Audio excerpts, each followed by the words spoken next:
Bbaasi eno eya kampuni ya Trinity ebadde eva Nairobi ng'erekera ekibuga Kigali mu Rwanda bw'etuuse Namumira mu mukono n'eyambalira eggaali y'omukka mu masangaazi ag'oluguudo lwa Katosi olw'eggaali y'omukka. Omuvuzi w'eggaali y'omukka mu kugezaako okutaasa abantu ababadde mu bbaasi eno agiwugudde n'eva ku luguudo lwayo era ekimu ku byana byayo ne kigwa mu luguudo.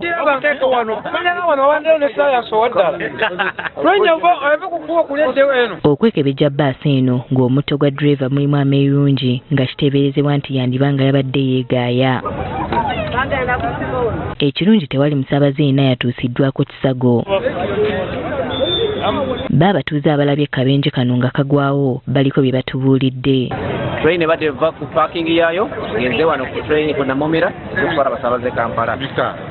Engeri bbaasi zino gye zidduka lwabeera tumanyi wano wabaawo railway crossing teekwa okubowa bbaasi badde ekanze bwekanze. Erina ebitwe bibiri kakati ow'emabega oli aba talina kyamanyi nti bakola ki waliwo obuzibu obuzze kati bamuliya amusindise Katonda alabika kubanga abadde asibye. Abasinga obuzibu babutadde ku muvuzi wa bbaasi abadde avugisa ekimama.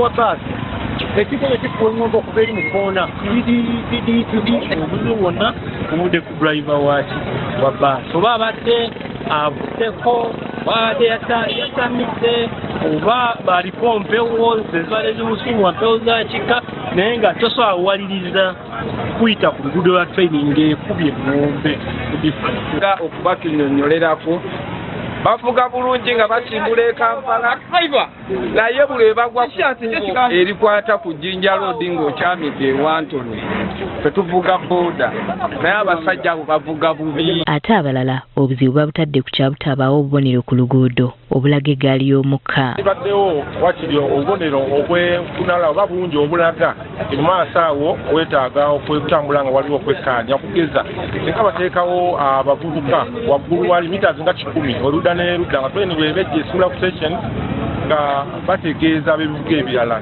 Tewali ayimiriza mmotoka train eyitawo oludda n'oludda so omuntu oyo senga abeerawo kiba kigenda yambako okureducinga akabenje ku luguudo luno. Owa train amwekanga bwekaanya ate nga abasajja bano bakeera nnyo oluusi n'olufu lukwata nnyo ku makya ekyo tukinenyeze oludda n'erudda gavumenti n'omuvuzi wa mmotoka. Alex Agaba akola ku nsonga z'abasaabaze mu kampuni ya bbaasi ya Trinity aliko by'annyonnyodde ku kabenje kano. The driver for the bus made a terrible miscalculation, think that he's going to get ahead of the train.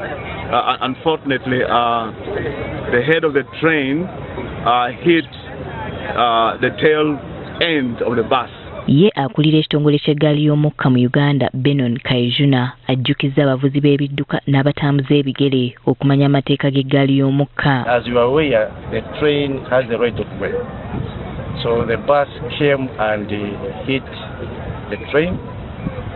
Luckily enough, nobody has died, but the locomotive has been damaged. Ono asaasidde abo abakoseddwa akabenje kano. We are very sorry because this has affected our passenger service this morning, and because of this accident, we are unable to provide a passenger service this morning. Wabula ategeezezza nga bwe bagenda okukola buli kimu ekisoboka okulaba ng'eggaali yaabwe edda ku luguudo eddemu okusaabaza abantu. As you have seen, the locomotive has moved away from the railroad, has gone on the road, on the main road facing Mukono.